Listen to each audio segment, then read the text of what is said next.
Contra a cultura. O Evangelho clama pelo diferente. Em 3, 2, 1, gravando. Começando mais um Contra a Cultura, chegando aqui pra você pela Rádio Novo Tempo. É uma alegria muito grande ter sua companhia aqui com a gente para estudar a Palavra de Deus. Estamos aí no início dessa nova temporada, dessa nova série, falando sobre o livro de Isaías. A gente já está no terceiro episódio, a gente vai ver hoje o contexto do capítulo 7 de Isaías. A gente já pegou uma abrangência ali do capítulo 1 até o capítulo 6, dividido em 2 episódios, falando sobre esse ministério de Isaías, que seria um ministério um tanto quanto infrutífero, né? Ele vai falar para quem não quer ouvir. E hoje a gente vai ver meio que um exemplo bem concreto de Isaías falando para as paredes, né? Ele fala e quem está ouvindo finge que não escuta e vai fazer exatamente o contrário do que ele está sugerindo. E esse é consistentemente o ministério dele até o final do livro praticamente, né? Mas a gente viu também que Deus ele tá no controle de tudo, conduzindo a história dentro do seu propósito de, né, como Paulo fala lá em Gálatas, trazer a plenitude dos tempos para cumprir a promessa que ele fez um dia lá em Gênesis 3:15, a promessa do descendente que viria para resolver o problema do pecado. E no meio de conflitos políticos, de Game of Thrones e no meio de toda essa bagunça aqui de reinados antigos e de reis e de derruba trono, invade terra, a gente tem uma promessa muito importante que está muito maior do que esses reinos terrestres e tudo mais. E é isso que a gente vai conversar um pouco aqui nesse episódio hoje. E para conversar com a gente, para ajudar a gente no aprendizado desse texto, duas pessoas estão aqui comigo. Alguém que você já conhece, quando a gente tem assunto importante aqui, ele aparece para ajudar, que é o Rony Tavares. Rony, mais uma vez, bem-vindo ao programa. Obrigado aí, é sempre bom estar aqui com vocês. E alguém estreando aqui com a gente, espero que seja uma estreia longeva, né? Que é o pastor Luciano Geraldo. Pastor Luciano, seja bem-vindo. Valeu, Isaac. Muito bom estar com você, com o Rony, pra gente conversar sobre a Bíblia. É isso mesmo. Espero que seja a primeira de outras vezes aí, hein, Isaac? Legal. Você é pastor hoje na Nova Semente, é isso? Conta pra gente um pouquinho aí do seu ministério. Isso aí. Nós somos em 3 pastores lá. O pastor Edson, que é o sênior, né? O nosso chefe. O pastor Felipe Carani e eu somos auxiliares. Bom, fui no início do ano passado para lá. Estamos aí ansiosos para saber como vai ser mais um ano na dinâmica da igreja e tudo mais. Espero que seja diferente do ano passado. Ano de 2020, te falar, viu? É um ano que a gente nem consegue considerar muito porque foi uma loucura, né? Você não sabe quando começou, quando terminou, porque de fato foi uma bagunça. Mas estamos aqui, graças a Deus, começando mais um ano. Espero que esse ano de fato seja um ano bastante abençoado aí pra gente colocar as coisas em dia. Então vamos dar sequência aqui no nosso estudo. Antes, eu quero convidar você mais uma vez para acessar youtube.com/cristãos cansados. Aí você pergunta, mas por que se eu já estou ouvindo o programa aqui na rádio? Porque, eu te digo, o programa aqui na rádio é compacto. A gente tem uma seleção da conversa, uma versão mais enxuta, mas lá no YouTube você confere essa conversa mais completa, com todos os comentários, todos os momentos, toda a discussão de uma forma muito mais ampliada, né? Isaías tem muita coisa interessante, não só para aquela época, mas especialmente quando a gente olha hoje para toda a situação que a gente vive, né? Para as desilusões políticas, para a confiança que nós temos insistentemente depositado em tantas coisas que, na verdade, vão acabar deixando a gente na mão, né? Esse convite de que Deus está o tempo todo no controle de todas as coisas é um convite que a gente precisa lembrar hoje. Então, a gente vai para o capítulo 7 de Isaías, tendo, na verdade, como pano de fundo aqui, o capítulo 16 do segundo livro dos reis, né? Como eu já expliquei no episódio passado, no livro dos reis e das crônicas, você tem a descrição mais histórica da seção monárquica da história de Israel, né? Desde o período lá unido até o período dividido, onde Israel e Judá se tornam 2 reinos distintos. E aqui no capítulo 16 a gente vai ter justamente a história de Acás. A gente já abordou no capítulo 1 a história do rei Uzias, né? Que é um rei que ele até é um rei piedoso, mas no final da sua vida ele acaba meio que subindo a cabeça dele, o poder, ele fica meio, né, entediado em só ser rei e ele quer ser sacerdote. E aí você finaliza o capítulo 6, que é o que a gente estudou na semana passada, com Deus sentado no trono dentro do templo. Então assim, vocês ficam aí disputando quem é rei e quem é sacerdote? Eu sou o rei e sou o sacerdote desse negócio todo e eu tô no controle. E agora ele chama Isaías e fala assim, Isaías, eu tenho um ministério pra você e apesar de ninguém escutar você, ninguém der bola pro que você vai falar, ainda assim eu preciso que você vá pra poder admoestar o povo, admoestar o rei e mostrar que eu ainda estou no controle e que existe esperança pra todos eles. Beleza? Então a gente vai ver agora no capítulo 7 o que está acontecendo. Então a gente chega aqui no verso 1 do capítulo 16, né, falando sobre o reinado de Judá. E aí eu gostaria, pastor Luciano, se você puder, fazer um resumo pra gente, se quiser ler uma porção do texto, se quiser ler tudo, fica à vontade, mas dá pra gente um panorama do que tá acontecendo aqui pra esse momento que Isaías vai falar o que ele diz aqui no capítulo 7. Diz assim aqui na minha versão: nos dias em que Acás, filho de Jotão, filho de Uzias, era rei de Judá, Rezim, rei da Síria, e Peca, filho de Remalias, rei de Israel, subiram a Jerusalém para lutar contra ela, mas não conseguiram conquistá-la. Então, se a gente quiser um panorama até histórico maior, você já mencionou o livro de 2 Reis aí 16, né? Vai contar um pouquinho disso. Você tem, dentro desse aspecto geográfico, né, em que o reino de Israel, agora o reino do sul, mais especificamente o reino de Judá está, ele é cercado por grandes impérios, né? Essa é uma terra que você tem, por um lado, o Egito, por exemplo, depois você tem a Mesopotâmia com seus grandes impérios também ao longo da história, e a Síria é um império que estava crescendo muito. No entanto, o capítulo 7 começa mostrando uma ameaça mais próxima de Israel, que é de uma coligação, vamos dizer assim, uma parceria política entre o reino da Síria, não é a Síria, né? É difícil, acho que no programa a gente vai se embananar todo aqui para falar. Toda hora. O pessoal que está ouvindo aí já nos perdoe. Mas você tem a Síria, que tem como capital Damasco. Síria com S. Síria com S, isso mesmo. Fazendo parceria com Israel, que é o reino do norte, cuja capital era Samaria. E eles estão querendo conquistar Judá, Jerusalém, e eles são uma ameaça nesse momento para o rei Acás, né? Nesse contexto de ameaça, Acás, a gente vai ver aqui, ele fica no vale da decisão, né? Poxa, eu preciso fazer algo, preciso buscar ajuda, auxílio, mas a tentação dele é entre buscar o auxílio de Deus, que vai ser oferecido através de Isaías, ou ele buscar uma nova aliança política para combater essa coligação que está tentando derrubá-lo, né? Vindo aí dessa aliança entre Síria com S e Samaria, ali, Israel do norte, né? Acho que com esse panorama aí já dá para a gente se localizar um pouquinho melhor no que está acontecendo aqui no capítulo 7. A gente vê que esse período monárquico todo, né, da história de Israel é um período de muita guerra. Israel é um país que fica numa região bem complicada, né? Porque você tem ao sul o Egito, você tem toda a África, né, do sul. Aí você vai pro norte pro lado oeste, você tem toda a saída do que seria a Europa hoje. E pro lado leste você tem toda a Ásia. A região de Israel fica numa encruzilhada. Todas as nações importantes para ir de um lugar para outro passavam pela região de Israel. Então ele está sempre sofrendo uma ameaça bélica aí do norte, do sul, do leste, do oeste, de tudo quanto é lugar. É que por um lado, Jerusalém como capital ali acaba se colocando num lugar muito privilegiado em termos de geopolítica, né? Você está nas principais rotas. Então, no reinado de Davi e Salomão, o reino cresce absurdamente porque ele está muito bem localizado. E por estar muito bem localizado, ele se torna objeto de cobiça de tudo quanto é reino ao redor, né? Então ele acaba sendo o pedaço ali que todo mundo quer no jogo do War lá, ele é o espaço que todo mundo tira o cartãozinho para conquistar, né? Então aí, como vocês colocaram, a gente tem agora como principais personagens a Síria, com S, a Assíria e Israel. Aí você pergunta assim, mas Israel não é a mesma família, os mesmos descendentes, o mesmo povo de Judá? Então, você tem o período do reino dividido, que é a guerra civil que acontece lá no período de Roboão, né, filho de Salomão, onde acontece toda aquela briga lá por causa de imposto, e o cara quer mostrar que veio e tal, eles se dividem e acaba ficando essa rixa, né? E é complicado porque esse espaço de Israel, que são as outras 10 tribos, tirando Judá e Benjamim, que ficam no sul, eles ficam sem o templo, então eles perdem um pouco a percepção ali de todo o ritual, né? De toda aquela questão da presença sacerdotal, das admoestações do serviço do templo e tudo mais, eles perdem um pouco mais do que Judá, essas referências religiosas e o temor a Deus. Tanto é que você tem profetas o tempo todo aparecendo para exortá-los, para chamá-los, né? Os grandes eventos que você vai ler lá em Primeiro Reis, Segundo Reis, você vai ver o tempo todo esses profetas, a maioria deles está falando com os caras, os reis lá do norte, né? Praticamente todos eles, eu acho. Eu não consigo me recordar agora de algum rei do norte que fosse temente a Deus, né? No norte é todo mundo errado mesmo. Todo mundo ruim da cabeça, né? Ali o negócio só degringola.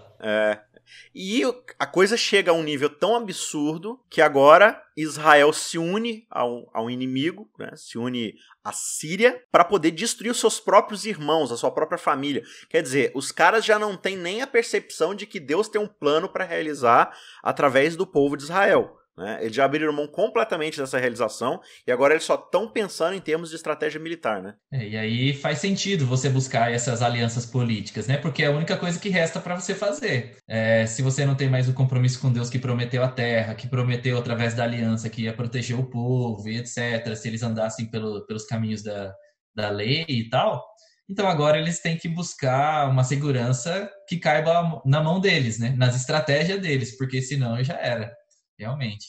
Nesse sentido é coerente, né? Porque eles abandonaram tudo, agora, bom, se tornam literalmente como as outras nações, né? Vivem não mais numa aliança especial com Israel, etc., mas já que eles quiseram, né, viver pelas próprias mãos, pelas próprias forças, agora eles devem buscar isso mesmo. Aí no verso 1 aqui do capítulo 7 de Isaías, né, saindo agora de 2 Reis e indo para Isaías, ele vai dar esse resumo do que está acontecendo, dizendo, olha, nos dias em que Acaz, esse personagem aqui que a gente está falando, né, o rei de Judá, o rei do sul, filho de Jotão, filho de Uzias, o rei que a gente já viu lá no capítulo 1, era rei de Judá, Rezim era o rei da Síria, e Peca, filho de Remalias, era o rei de Israel. Então a gente tem aqui o rei de Judá, o rei da Síria e o rei de Israel.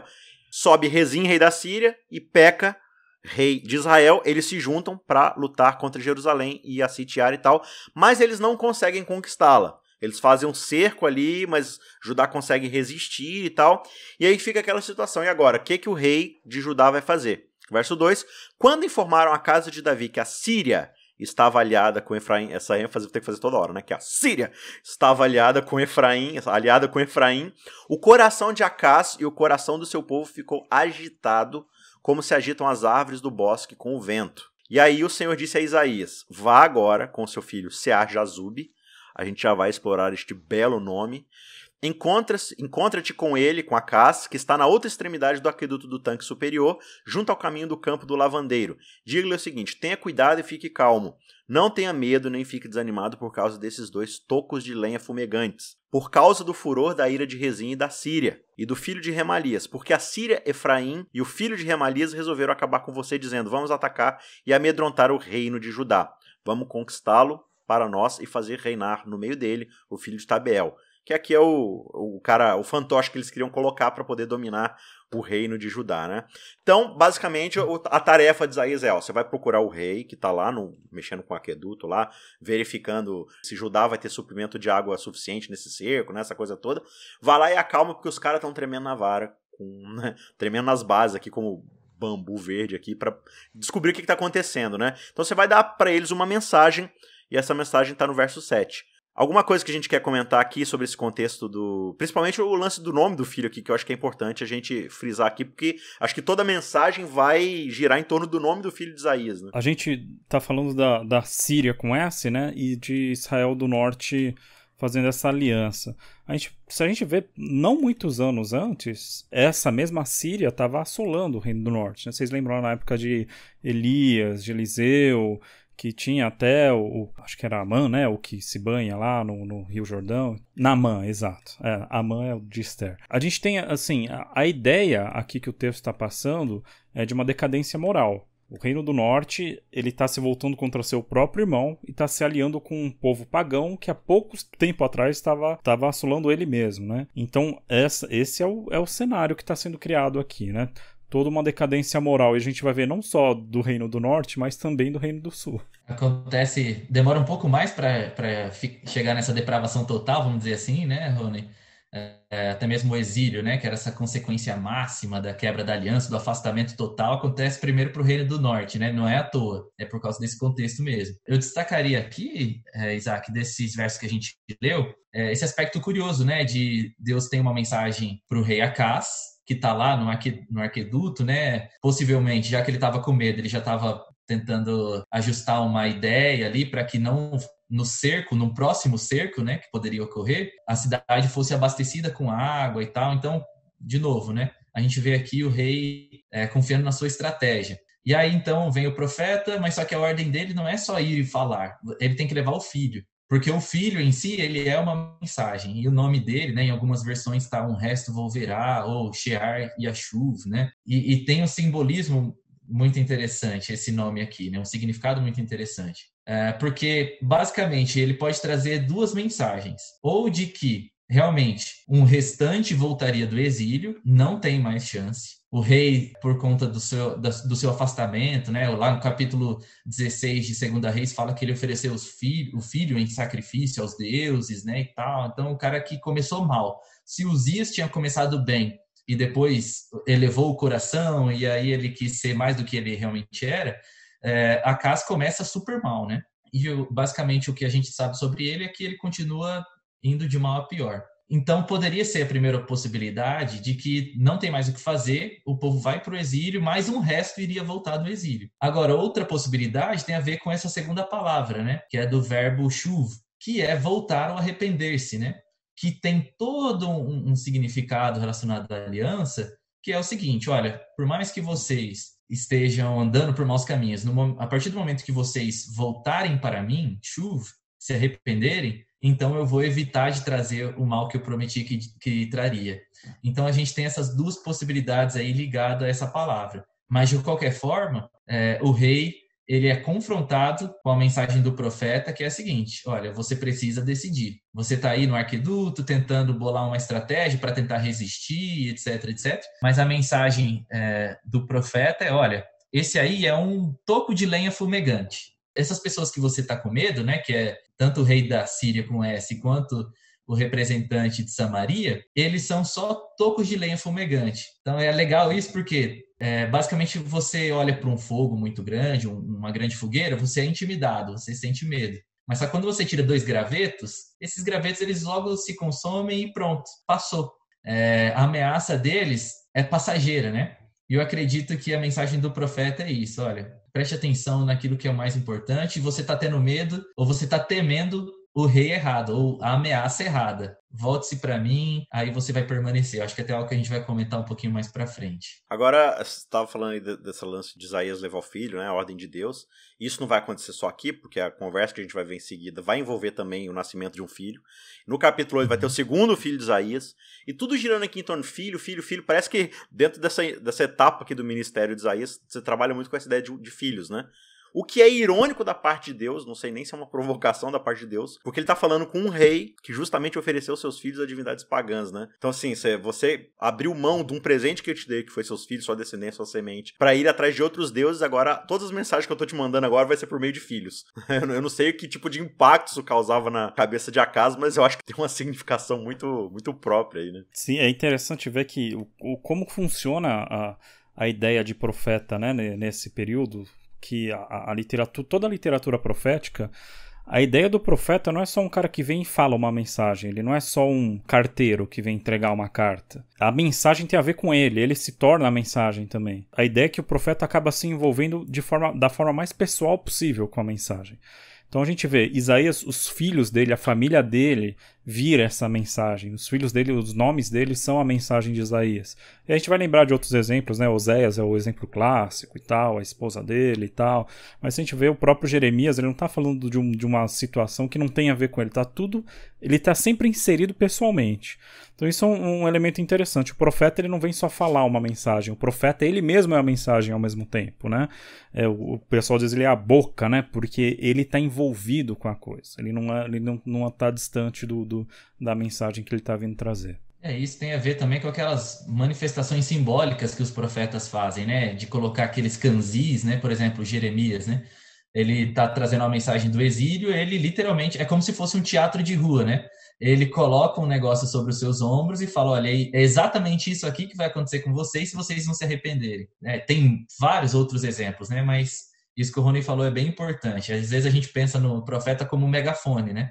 É alguém só que ecoa de maneira audível qual é a vontade de Deus. Mas não, ele vive isso no contexto da sua vida. E isso não é só falar, mas tem toda uma dinâmica maior, né? É isso porque a gente tá falando de um profeta que, assim, você pode dizer que o ministério do cara foi muito, assim, frustrante no sentido de, né, de os caras não estarem ouvindo Isaías em momento algum. Os caras escutam, mas não ouvem, né, não dão ouvidos.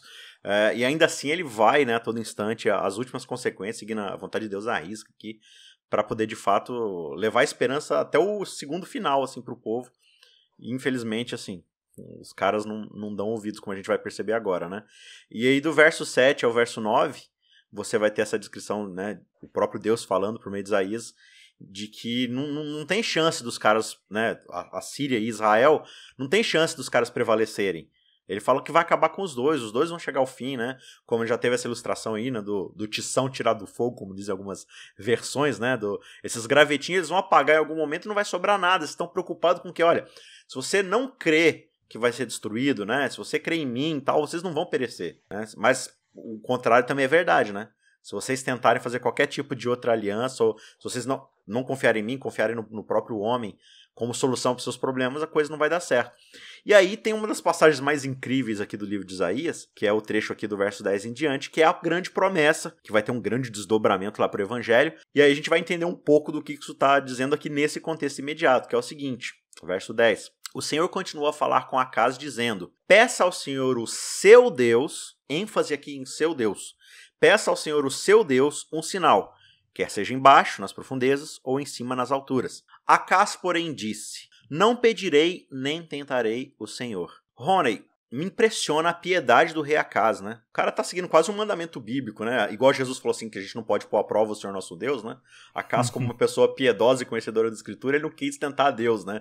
Isso mostra a piedade e a devoção que Acaz tinha para com Deus, né? Ou não. Fica mais pro ou não. Porque a gente vê o próprio Deus aqui, porque isso tem a ver também com a dinâmica da profecia, quando Deus ele inicia essa conversa, olha, ele instiga o diálogo porque ele já tem uma resposta para o que vai ser feito, né? Então ele fala, olha, vem aqui, eu quero que você peça para mim um sinal, porque eu tenho um sinal pronto para te dar, é o que está subentendido. Ele fala, não, eu jamais faria isso, eu não quero tentar Deus. Então isso mostra mais um distanciamento de Acaz do que realmente uma aproximação. Inclusive na ênfase que você deu aí, né, Isaac, né? Eu sou o teu Deus, né? Eu sou o seu Senhor e tal.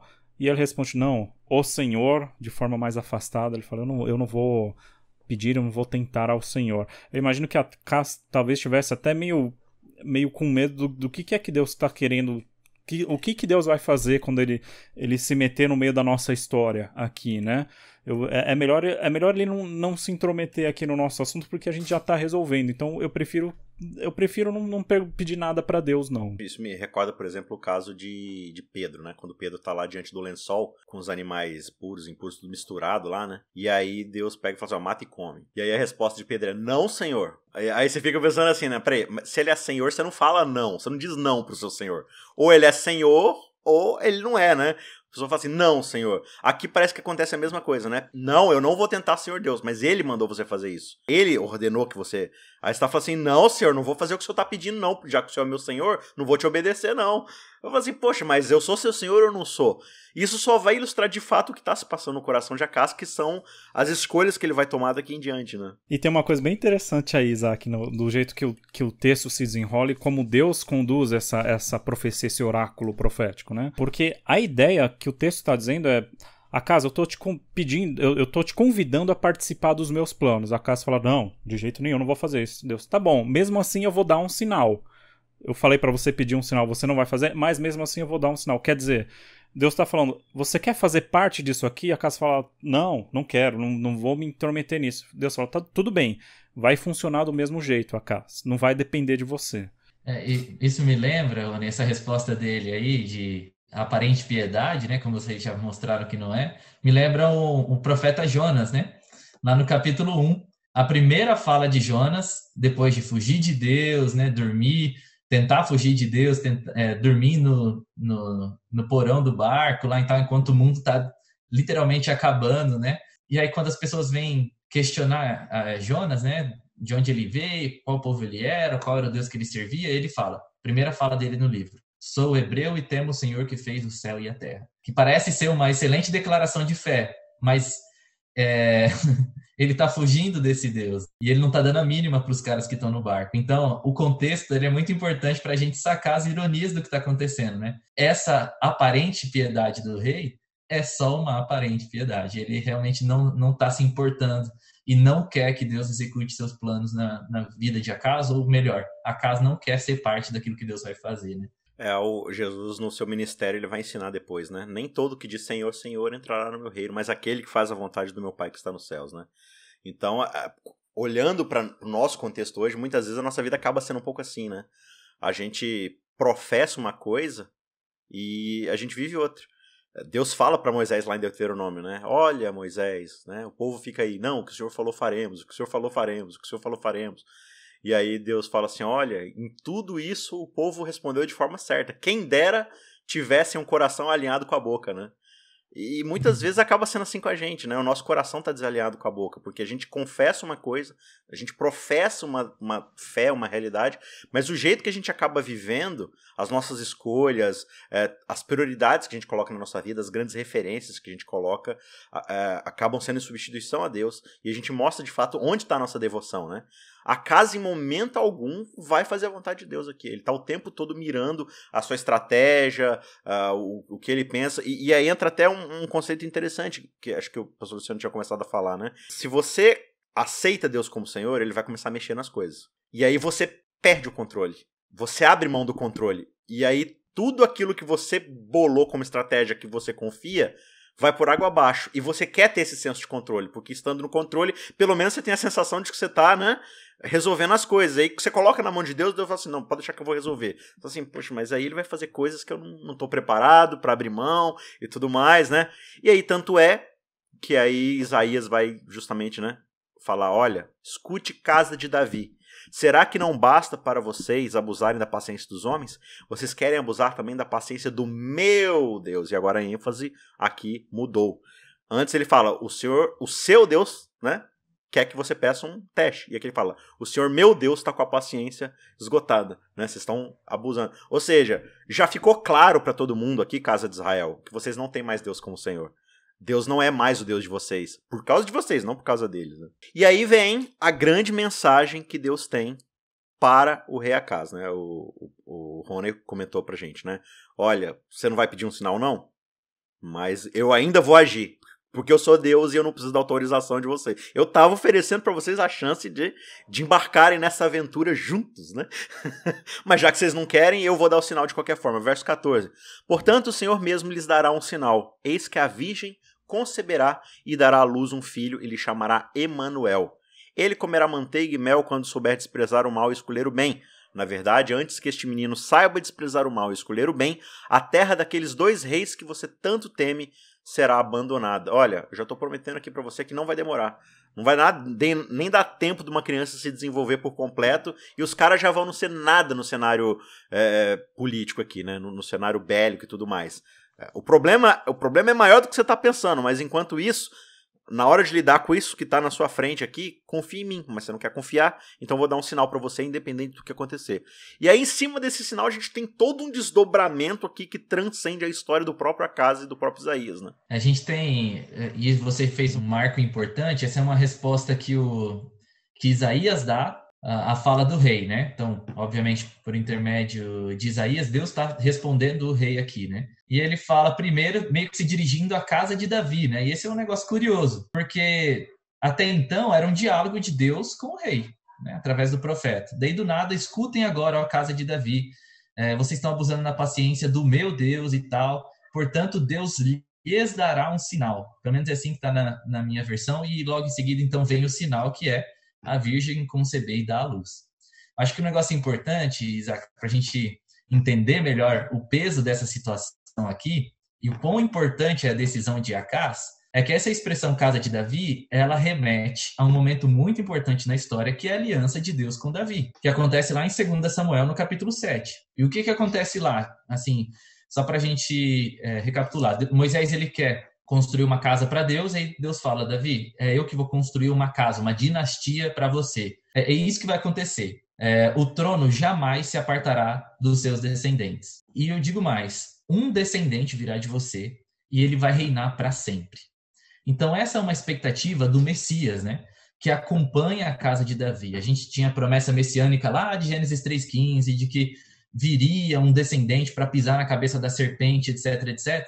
E agora a gente tem, de certa maneira, isso sendo afunilado. Esse descendente vem de uma família específica, de uma dinastia específica, que é a família de Davi. Mas tem um negócio curioso, que é o seguinte. Acas não dar ouvidos a Deus, e como a gente comentou no início, buscar fazer aliança com outro rei, é basicamente ele falar, olha, não somente eu, mas todo o meu povo vai sair dessa aliança eterna que Deus prometeu a Davi, de que nunca seria afastado, né, um descendente de Davi do trono de Judá. Ele praticamente está chutando isso para cima, não quero mais saber e vou levar meu povo para esse sentido, né? Por isso que a resposta de Deus é tão enfática. Não, mas eu vou dar um sinal sim, não por causa de você e a casa, mas porque eu sou fiel àquilo que eu prometi para Davi e prometi para todos ali naquela época, né? Então Deus dá um sinal para a casa de Davi, é ele dizer, olha, por mais que esse rei aí está chutando balde, eu não vou chutar. E por mais que vocês estejam ouvindo esse rei, eu tenho um compromisso com aquilo que eu prometi. Eu sou fiel àquilo que eu prometi. E só mais um detalhe para fechar aí, no final do verso 9, o profeta diz o seguinte, né, por boca de Deus: se vocês não crerem, certamente não permanecerão. E esse é um jogo de palavras que vem da raiz, né, do verbo aman, que é permanecer, que dá inclusive origem à nossa palavra fé, né? Amém, quer dizer, que tem a ver com você concordar e ter fé de que aquilo realmente vai acontecer. E esse verbo, ele vai aparecer de maneira muito significativa no capítulo 7 de 2 Samuel. No finalzinho, no verso 16, o texto diz assim: e eu estabelecerei com a sua casa, Davi. Casa de Davi, a gente está vendo em Isaías, né? E eu estabelecerei com a sua casa, Davi, um reino que permanecerá para sempre. Então, a primeira palavra aqui que a gente tem no hebraico, né, vem neman, é o verbo aman. Ou seja, Deus ele prometeu antes o seguinte: eu vou estabelecer e a casa de Davi vai permanecer para sempre. E aí o profeta vem e relembra: olha, se vocês não permanecerem, se vocês não crerem, vocês não vão permanecer. E aí está o cara aqui agora se abdicando dessa continuidade de Deus prometendo as coisas através dele e também das gerações futuras, mas Deus está dizendo: não, eu vou permanecer. Então, esse contraste acho que é muito importante porque destaca, apesar de ser um rei ímpio, um rei que só faz besteira, um povo que está indo na onda do rei, a fidelidade de Deus está acima de tudo isso, né? Eu acho isso muito bonito. Quando a gente olha essa profecia, ela parece até um pouco desconexa, porque, pelo que a gente viu aqui o Luciano falando, ela tem a ver com uma coisa que está muito além do contexto do próprio Isaías. Só que, ao mesmo tempo, ela também faz uma referência ao contexto de Isaías. Isso que é uma coisa comum dentro do livro de Isaías, né? Tem vários textos, várias profecias de Isaías, que as profecias deles são simbólicas para mais de um cumprimento, né? Então, essa profecia é um símbolo para o que está acontecendo na época dele e aponta para uma coisa que vai vir muito depois, que é a ideia do Messias, né? E a gente vê isso em algumas dubiedades de palavras aqui. Então, a própria palavra virgem, tá? Fala que a virgem dará à luz a um filho. A gente tem aí uma palavra um pouco dúbia, o que levou até algumas pessoas... Alguém de vocês já devem ter ouvido aí essa discussão, né? Não, mas aí a palavra não é virgem mesmo e tal, porque tem uma diferença entre duas palavras hebraicas, né? Betulá, que seria o que se esperaria ele usar se fosse se referir a uma virgem, digamos assim, um termo técnico para uma virgem, e você tem a palavra alma, que é a palavra que ele usa, que na verdade se refere a uma moça jovem, né? E aí tem várias questões aí no texto. Primeiro, eu acho que é interessante que ele realmente mantenha a dubiedade, porque de certa forma ele aponta também para a época de Isaías e para o filho de Acaz e assim por diante, mas ele está apontando principalmente para esse significado messiânico, né, que o Luciano falou. E a gente tem também algumas questões, né? Existe uma coerência interna do próprio livro de Isaías, que ele sempre usa a palavra Betulá se referindo a Israel. Né? Isso aparece, por exemplo, aqui 4 vezes: Isaías 23:12, Isaías 47:22, 47:1 e 62:5. Ele sempre usa a palavra Betulá se referindo a Israel. E sobre ele fazer essa diferença, ele não está se referindo a Israel, é uma outra coisa que ele está se referindo, ele usa a palavra Alma. E a própria palavra Betulá não necessariamente também, apesar de ser entendido como um termo técnico para virgem, não necessariamente significa virgem. Também tem a ideia de ser só uma mulher nova.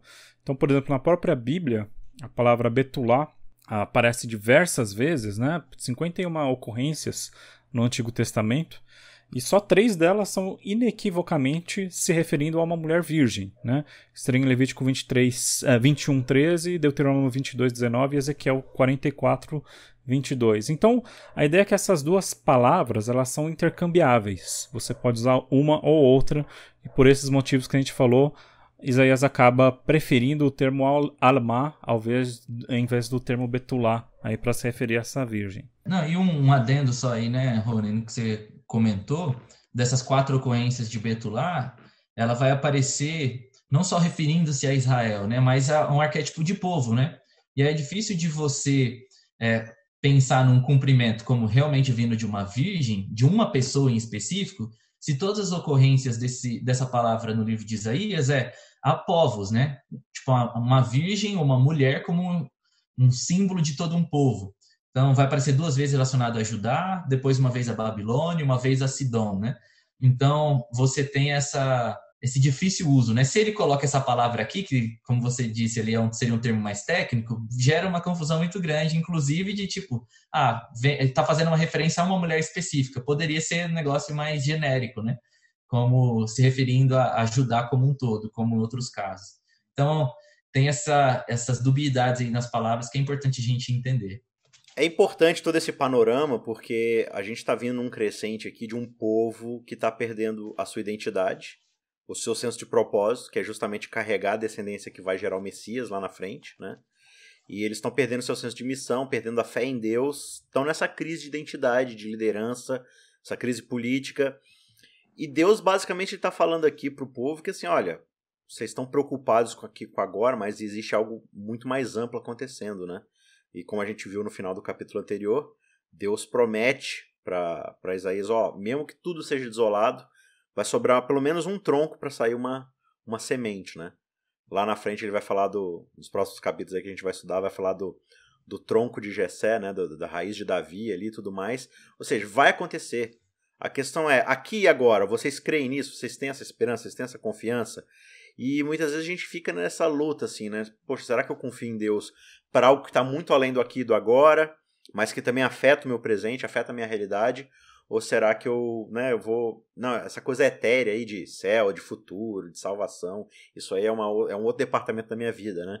Na hora do que realmente importa, né? Aquela expressão em inglês, quando a borracha encosta no asfalto, que a coisa vai de fato fazer a diferença, né? Na prática aqui, será que nas minhas estratégias, nos meus planos, naquilo que está diante de mim agora, eu vou confiar em Deus? Eu vou deixar Deus tomar... Eu acho que as duas coisas são inseparáveis. Eu não sei qual é a opinião de vocês, mas quando a gente entende salvação, a gente não está falando de algo de futuro. A gente está falando de estar debaixo do senhorio de Deus. Porque no fim a gente está sendo salvo da nossa rebeldia lá do Éden, né? Que é ter saído no fim das contas, ou no começo de tudo, ter saído de debaixo do senhorio de Deus. E por ter saído debaixo desse senhorio, que a gente está tendo guerras, conflitos políticos e tudo mais. Então Deus está tentando resolver tudo, mas se a gente fica separando as coisas, como o rei Acás fez, né? Não, eu estou fazendo toda a minha estratégia política aqui, mas na parte religiosa na minha vida eu não vou tentar Deus, porque eu sou uma pessoa aqui, né, religiosa, piedosa e tudo mais. Qual que é a opinião de vocês sobre isso? E assim, a gente já pousa o avião aqui. Eu acho que isso é importante, porque a gente tem esses dois aspectos da religião, né? A religião, ela tem um aspecto, digamos, prático, pragmático, e você também tem um aspecto, digamos assim, mais simbólico, mais pro futuro, mais esperançoso. E eles são inseparáveis. Se você tem uma religião só prática, é só o agora, você esquece que Deus é uma entidade sobrenatural e ele prometeu interferir na história da humanidade, né? Então a gente fica aqui resolvendo os problemas do mundo aqui e tal, e se esquece que tem, realmente Deus está aí para atuar, né? E num futuro ele vai resolver tudo. Por outro lado, se a gente ficar só pensando no futuro, quando Deus intervir e tal, a gente vê aqui ao nosso redor o mundo destruindo, todo mundo se matando, e a gente só fica parado, não, gente, tudo bem, Deus vai resolver um dia e tal. Então, tem esses dois aspectos da religião, e a gente vê isso... Isaías é um livro interessante porque ele fala de coisas práticas do dia a dia, mas com um sotaque messiânico, né? Ele tá vendo lá a situação, ele traz uma palavra que traz um conforto para a situação agora, mas sem perder de perspectiva o futuro e a esperança que de um dia esses problemas vão ter uma solução cósmica, eles vão ter uma solução sobrenatural, né? Sem dúvida. E uma das coisas que eu acho maneiro aqui no finalzinho do capítulo 7, nessa promessa messiânica, né, de que vai vir alguém para resolver não só essa situação, mas algo muito maior, uma história muito maior, o que me fez pensar durante a semana lendo esse texto é justamente como a decisão de Acás, ela tem um peso muito grande, né? E às vezes a gente acaba olhando para o nosso presente e desconsiderando que aquilo que a gente faz é importante sim, para como essa história está sendo desenrolada, né? A minha história particular, a história da minha família, assim por diante, mas acima de tudo essa história da salvação, né? E a casa ele escolhe não fazer parte, é uma escolha que ele fez. Acho que a gente tem sim hoje a oportunidade de escolher fazer parte do que Deus vai fazer, né? Seja como for, mas a gente tem espaço nisso, Deus nos convida a isso. Esse rei teve tudo para só seguir o fluxo, né, das ações de Deus, mas ele escolheu fazer as coisas de outra forma. Opção que ele tinha disponível, mas não é a melhor. E isso me fez pensar a importância de nós decidirmos, sim, por um lado desse Deus que está escrevendo uma história com um final muito melhor do que os nossos medos às vezes nos faz enxergar, né? Com os nossos medos diante das ameaças, né? Como o rei estava aqui, as perspectivas, essa perspectiva futura, ela parece que não fala mais com a gente tanto quanto a necessidade de nós mesmos fazer alguma coisa para mudar o presente. Mas essa tensão, né, entre o que Deus vai fazer e aquilo que Ele espera de nós agora, tendo a consciência de que Ele está conosco e se tem alguém que é fiel, foi fiel e será em cumprir todas as suas promessas, é Ele mesmo. Muito bem, a gente chega ao fim desse programa. Na semana que vem a gente vai ver os desdobramentos iniciais aí de toda essa situação. A gente vai estudar o capítulo 8 de Isaías na sequência. E você é nosso convidado mais uma vez para estar com a gente estudando a Palavra de Deus. Amigos, obrigado pela participação de vocês. A gente se vê na semana que vem. Um abraço e fiquem com Deus. Tchau, tchau. Contra a cultura. O Evangelho clama pelo diferente.